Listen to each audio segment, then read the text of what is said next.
Kinakabahan ka ba tuwing magre-report sa klase? Yung parang may pulang moodlet na tense sa ulo mo? At biglang bumababa ang iyong social need bar? Normal lang yan. Para kasing isang boss level sa laro ang public speaking. Ang isip natin ay nagpapakita ng mga what-if scenarios. Paano kung magkamali ako?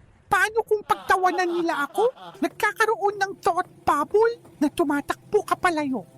Pero may simpleng paraan para i-level up ang iyong charisma skill.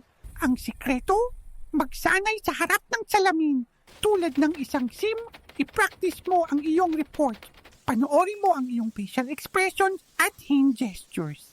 Sa bawat practice, makikita mong tumataas ang iyong confidence bar. Magkakaroon ka ng green na confidence moodlet. Pagdating sa report, humanap ka ng isang friendly na sim sa audience. Isipin mo na siya lang ang kinakausap mo.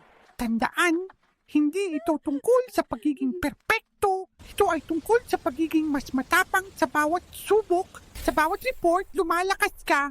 Kaya subukan mo ito sa susunod. Good luck!